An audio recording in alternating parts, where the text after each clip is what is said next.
MBW's World's Greatest Songwriters series celebrates the pop composers behind the globe's biggest hits. This month, we talk to a man who's written big hits for everyone from Justin Bieber, What Do You Mean, Where Are You Now, Usher, Caught Up, Chris Brown, I Can Transform Ya, and Kelly Rowland work. The World's Greatest Songwriters is supported by EMRA, the Global Digital Music Collection Society, which strives to maximize value for songwriters and publishers in the digital age. Happy birthday are Pooh Bear's first words to me when we chat a couple of weeks before my actual birthday. I am not thrown. I have done my research. Happy birthday is the songwriter's greeting of choice to everyone, every day. The thinking is that we all deserve to feel as special and inspired, loved and appreciated as we do on our birthday, all the time. The man himself was born on September 4, 1979, to an impoverished family in Connecticut. This year he marked the occasion by releasing a new track, a collaboration with superstar Brazilian singer, Anitta, called Will I See You. If you fancied a flutter, it would be well worth betting that he also marked the day by writing a new song. The numbers would certainly be on your side. Pooh Bear says he writes around 600 songs a year. He'll give you a minute to do the numbers regarding how prolific that makes him on a daily, weekly, monthly basis. He says he doesn't force these songs out, they're all inside him, waiting to be released and then, hopefully, actually released. Melodies, lyrics, ideas, emotions, all spilling out into some of the biggest hits of the modern era. In fact, Pooh Bear is a co-writer on one of the very biggest hits of this or any other era, the Bieber featuring remix of Luis Fonsi's Despacito, which followed hot on the heels of DJ Khaled's transatlantic chart topper, I'm the One, again featuring JB. Hard work pays off, especially when combined with being rather gifted. A genuinely humble interviewee, Pooh Bear has to be persuaded to reflect on the level of his current success. He never celebrates, not when he gets a cut, not when he has a hit, and not when his songs break global streaming records across audio and video platforms.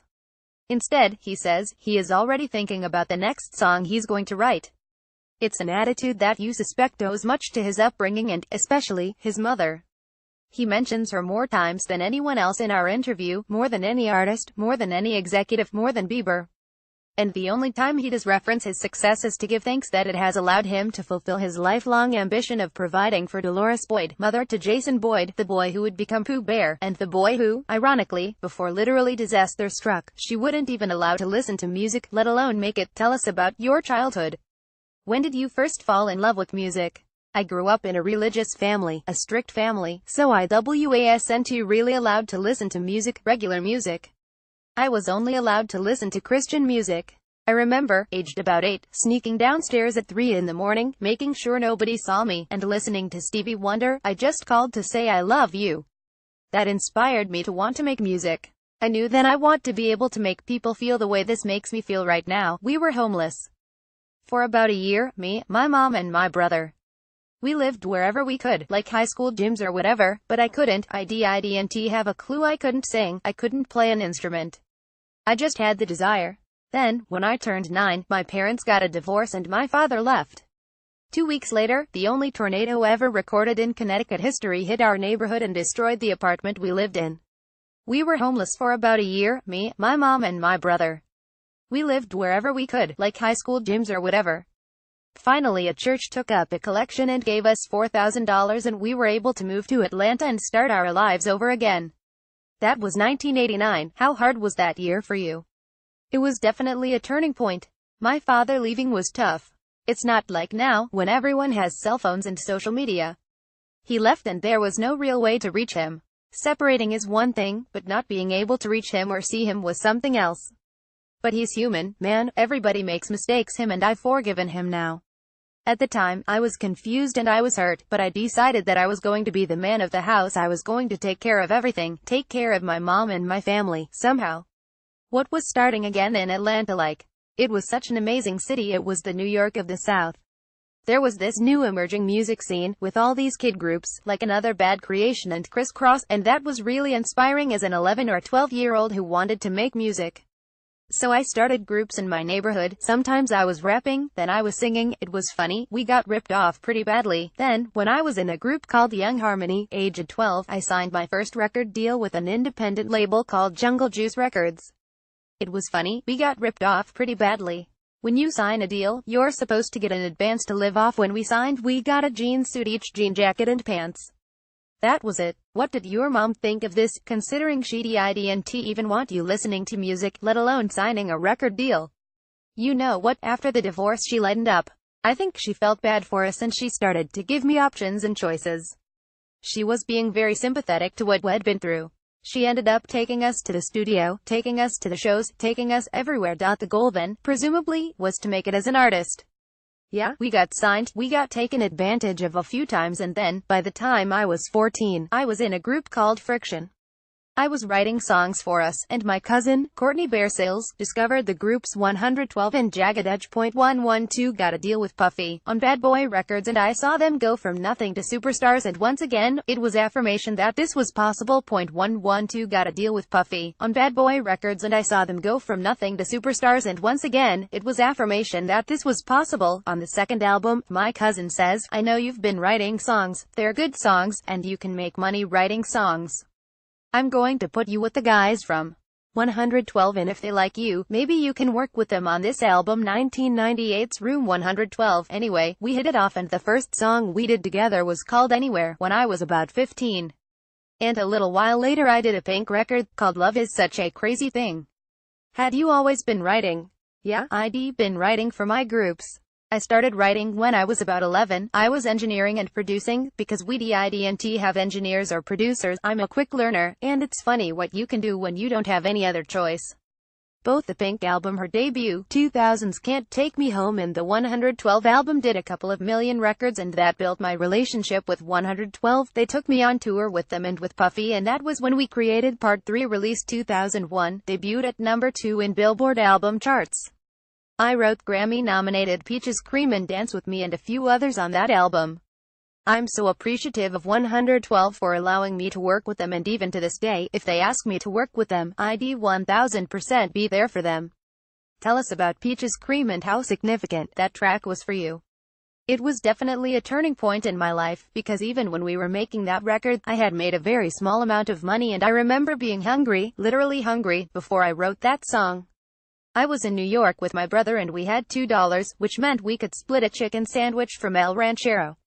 I remember going to the studio, pretending I wasn't hungry, pretending I was doing great, and then creating Peaches Cream, and finding it funny that I was writing about food. It must have been on my mind. That track opened up so many more doors, and Dance With Me meant I got to meet producers, like Dre and Vidal, Andre Harris and Vidal Davis out of Philadelphia. They flew me out and kind of kidnapped me. Then I ended up working with Jill Scott, Glenn Lewis. Is this the point where you decided that you would make the switch from artist to songwriter official and permanent? Yes, because my group members started being a little envious of my success as a songwriter. They were kind of giving me a hard time. We were still hanging out, I was sharing what I was getting. If I went out, I'd take them with me, but their view, I think, was that I owed them, that they were entitled.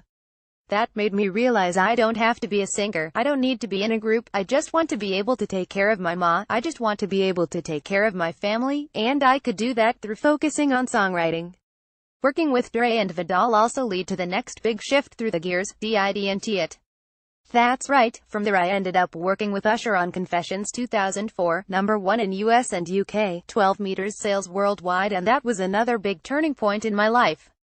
Dre and Vidal got a call from L.A. Reid, who, at that time was head of Arista Records, and he had heard a song Superstar that myself, Ryan Toby and Dre and Vidal had written, and he was like, I really want Usher to cut this song. I had to move to LA and start my life over again, simply because I trusted someone and they'd failed me. So we cut Superstar, we cut Caught Up, and we cut Follow Me, and Confessions turned out to be one of the biggest selling albums of the decade. After that I ended up moving to Miami and started working with Scott Storch, including the Kelly Rowland record work. That was an era in my life where I learned a lot. I was 24 and I had a producer, Storch, who was asking me to only work with him. We had an agreement and he didn't follow his part of that agreement. I trusted him for 2 years, but I ended up in a place where, in 2008, I had to move to LA and start my life over again, simply because I trusted someone and they'd failed me. It put me in a bad position. How did that experience change you? It made me realize that even having hit records doesn't exclude you from going through stuff. It made me hit bottom again, and maybe some people thought I was done. And then Tina Davis, who at the time managed Chris Brown, reached out to me. And this was literally right after the Rihanna incident. Brown had been charged with assault and making criminal threats against his then-girlfriend. Nobody wanted to work with him. They were all saying his career was over. Did you have reservations about working with him though, having read about the incident? I met with Chris and I had a conversation with him and his mom, and that gave me both sides of the story. He and Rihanna were going through turmoil throughout the whole of their relationship. Chris Brown is human. People make mistakes as long as he acknowledges his mistake, apologizes and understands that it is wrong to ever engage in any kind of violence against a woman, or against anyone. Once I heard him say that was wrong and he was completely and utterly sorry, it gave me a new outlook on him. Everybody deserves a second chance, man. I went to Orlando, where it was very secluded, intentionally so, and we ended up doing a song called I Can Transform Ya and, in total, 3 songs on Graffiti 2009. After that, I moved again, this time from LA to Vegas because, to be honest, LA was a little bit too expensive for me. I was trying to be realistic and not live beyond my means. LA was a little bit too expensive for me. I was trying to be realistic and not live beyond my means. I ended up working at a studio called Future Music, and in my mind it was interesting because I was thinking, people don't really think Vegas is a place where music gets made. People come here to go to strip clubs and gamble. So we started putting out records that were hits. House Party by Meek Mill, The Motto by Drake, and it was cool, because Vegas was turning into this place where you could come hang out, but you could also get some work done. Anyway, Vegas was where I met my friend Kyle Massey, who was Corey from That's So Raven. One day I remember him inviting Lil Twist over and I recorded a record with him, because I thought his voice was cool. Next thing, he wanted to have a birthday party, and so we had it at the house where I was staying. And he invited his friend, Justin Bieber. And that's how I met Justin. We clicked, we hung out, we had fun. Simple as that. What were your impressions of him before you met him, and how did they change once you did meet him? Well, all I really knew was that I'd had success from an extremely young age, and I never thought I'd get the opportunity to meet him, let alone work with him. He was just a really nice person, man. He was nice to me even before he knew I was a songwriter. We were just being cool with each other as human beings. Then when he did hear my music, he immediately said, "Hey, I want to work with you." Justin was nice to me even before he knew I was a songwriter. The first song we ever did together was Recovery, on Journal's 2013, Bieber's transition album. He called me on the phone and said, "Can you flip these, Craig David? Can you fill me in chords? Can you make a whole new record from thought?" He was so excited and inspired by the call, because, ya know, this is Justin Bieber calling me at home, and I had the song within 2 hours. He flew me to Boston and we cut the track. That was April 2013, and basically he never let me go home. Why did he do that, do you think? What did he see in you? I think we shared this passion and love for the same style of R&B. He started to figure out the songs that I had been involved in. His true love is R&B. He grew up singing Boyz II Men and Neo, and I think hearing my music reminded him of first love. It was a weird time, because the media was trying to tear him down with so many lies, and it was a time when he wanted to create a more mature sound, and I think he definitely saw that he and I could make music that we love rather than music that the audience wanted and expected. So we did Journals, which was an R&B album, and it did 1 million records, but it didn't really have the support from the label. It was a weird time, because the media was trying to tear him down with so many lies. How was that to witness as a friend and collaborator? I felt it was so unfair. To see him and be with him when these things were being said about him was hard, because I knew the truth. Like when he got arrested in Miami, he wasn't speeding or drag racing, and it was crazy to hear the lies and the accusations. Because I was with him, I knew what was actually happening. They were just lies to boost the media's ratings, I get that. But as a human, he's so sweet, and it was tough, man. Everybody turned their backs and people were saying to me, "Why you wanna be working with Justin? His career's over, man." I'm looking at them thinking, "You're crazy, he's so special." How hard was that for him? It was tough. I think it's tough for anyone who goes through that kind of ridicule, let alone a teenager. I just remember everyone was dissing him and turning their backs, and at the same time, I was ready to commit to working exclusively with Justin. They were like, "Wow, really? They thought you were going down with a sinking ship." 1000%, yes. And I just didn't feel that way. I loved him and I thought he was a really special artist. I used to tell him all the time, "You're gonna come out of this and you're gonna be bigger than you were before." Did he believe you? I think so. I don't know, it's so tough, because if you had a camera pretty much constantly on any 17 or 18-year-old, they're gonna do things way worse than Justin. You get kids going away to college for the first time, what do you think they're doing? So it was crazy, with the world watching his every move, every day, but it gave us fuel and fire that we took into the studio and work and create. I remember going in and coming up with Where Are You Now, and I wasn't sure if Justin would like it or not. Then I played it for him and he went crazy for it, and we ended up finishing it together in New York. And that was another turning point in my life, because that became the big Justin Bieber comeback record. Scooter Braun is such an amazing manager, and he mapped out all the steps that went towards getting people to give Justin a second chance and a second listen. Scooter played a big role in that. He was also smart enough to release it as Jack U side project of Skrillex and Diplo featuring Justin Bieber, because that was a way to test the water without putting everything on Justin. If you had a camera pretty much constantly on any 17 or 18-year-old, they're gonna do things way worse than Justin. Thank God it ended up catching on and growing to the point where it won a Grammy. I would say that song has the most meaning for me, still, because I knew where Bieber was and how the world looked to him before that song. After it came out, he had fans had never had before. It was such a testament to us sticking together. I thought after Journals I wouldn't be able to work with him again, because Journals wasn't a favorite with the label and wasn't a radio success. But he's just such a loyal person. We stayed in the studio, we stayed together, and we came up with Purpose. How sweet was that comeback for people inside the camp? Yeah, it was great. We were humbled by it. I was emotional about it because, like I say, I didn't think he'd work with me again after Journals. He's the most amazing artist I've ever worked with, and he's the first artist to ever say in interviews, "I did my album with Pooh Bear." He's the first person to give me recognition.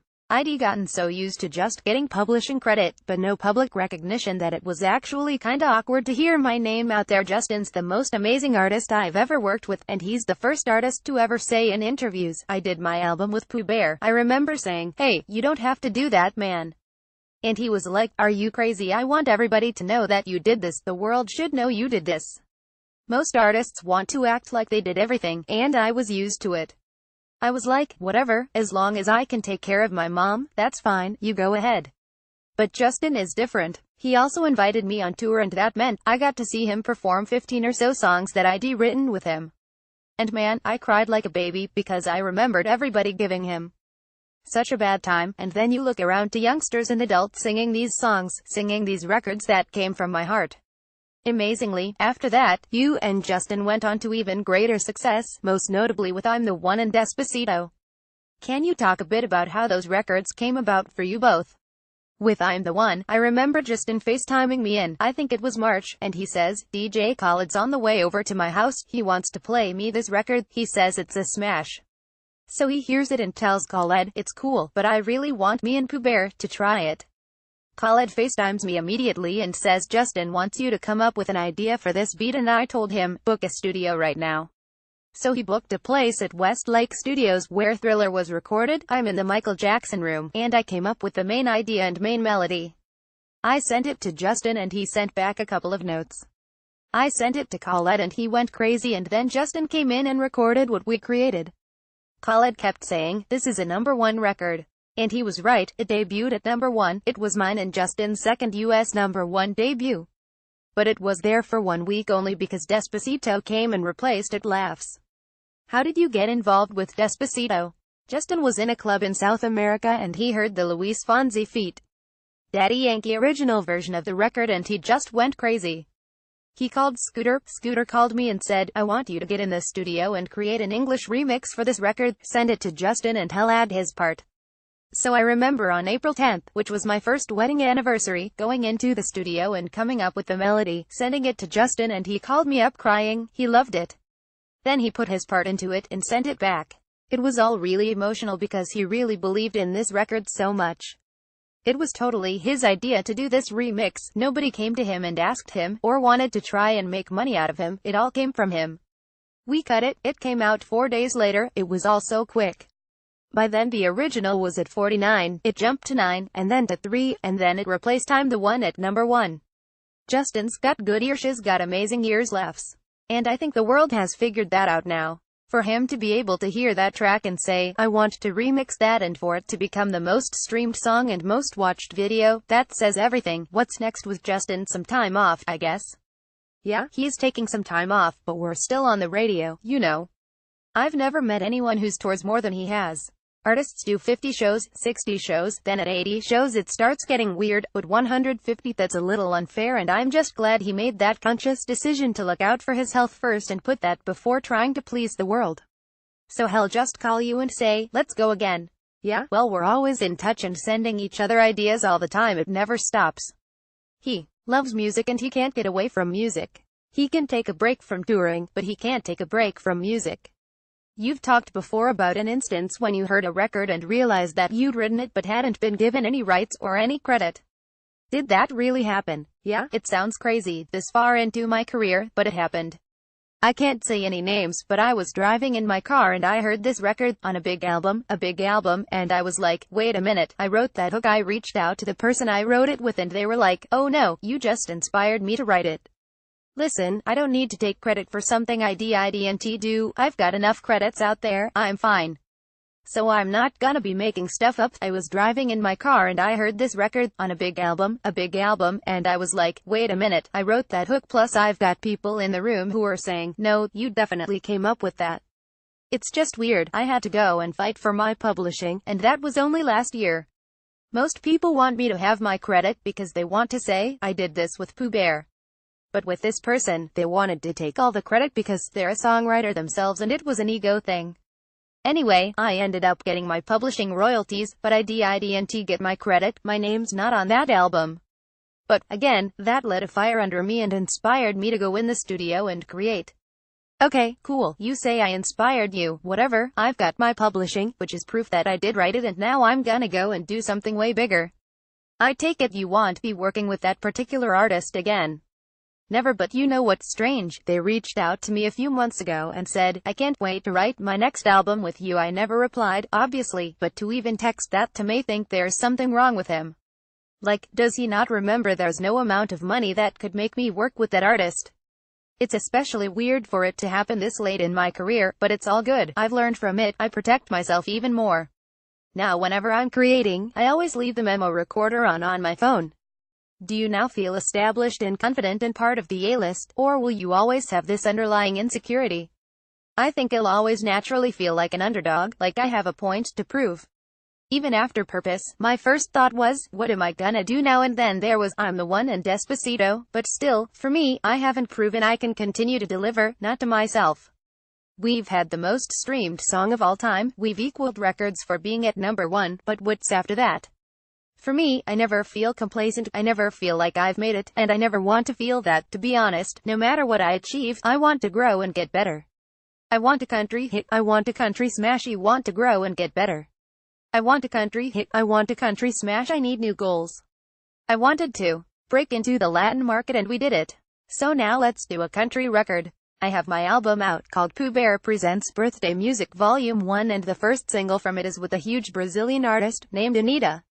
It'll be releasing a song on the 4th or every month, into December. That December 4th single will be a Bieber collaboration, and then on December 23rd he'll release the last 7 songs to complete the album. How hard do you work? Well, I work every day, and I do 1, 2 or 3 songs a day, which means I get at least 8 or 9 songs in a week, and I try and keep that average. I aim for 600 songs a year. It's like me in the gym, shooting free throws over and over again.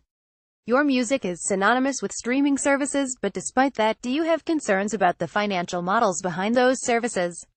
I have concerns about the amount of money that we, as songwriters, receive from those services. But we're in a trial in Washington right now, so we'll see.